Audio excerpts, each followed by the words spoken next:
আজকে বানাবো দুধ পুলি। এর জন্য আমি 2 কেজি দুধ নিয়ে নিয়েছি।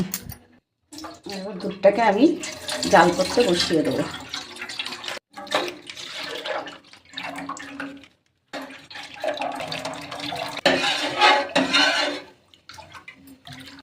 আর পুলি বানানোর জন্য আমি এখানে জল গরম বসিয়ে দিয়েছি।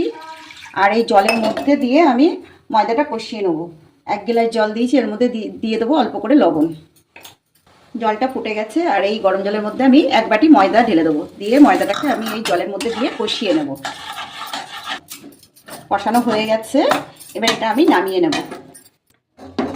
এটা নামিয়ে এটাকে আমি কিছুক্ষণ ঠান্ডা করে নেব। ময়দাটা হালকা ঠান্ডা হয়ে গেছে, এবার এটাকে আমি চটকিয়ে নেব। আর একটু হালকা গরম থাকতে থাকতেই চটকাতে হবে, না হলে শক্ত হয়ে যাবে। ময়দাটা চটকানো হয়ে গেছে, এবার এটাকে আমি একটা ভিজা কাপড় দিয়ে ঢেকে রেখে দেবো। আর এখান থেকে আমি অল্প অল্প করে লেচি কেটে নেব, নিয়ে এটাকে আমি গোল করে নেব, নিয়ে পুলি বানাবো। আর এই পুলির জন্য আমি নিয়ে নিয়েছি সন্দেশ। এখানে অনেকে ইচ্ছা করলে নারকেল দিয়েও পুলি বানাতে পারে, কিন্তু আমি নারকেলের ঝামেলা ছাড়াই সন্দেশ দিয়ে বানিয়ে নিলাম। আর যেহেতু এটা দুধ পুলি হবে, এর জন্য পুলিগুলো খুব ছোট ছোট হবে। এই যে, আর এইভাবে আমি সবগুলোকে বানিয়ে নেব।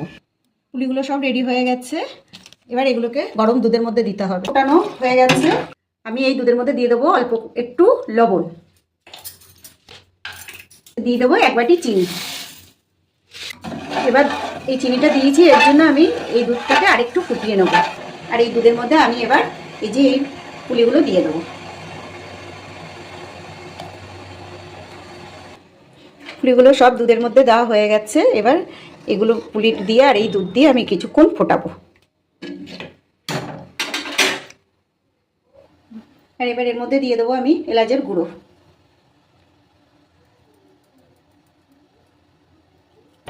দিয়ে একটু নাড়াচাড়া করে দেবো।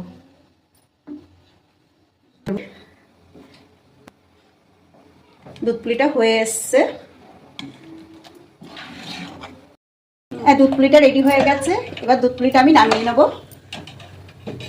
কিছুটা নামিয়ে আমি দেখিয়ে দিচ্ছি কতটা ঘন আর কতটা পুলিগুলো নরম হয়েছে।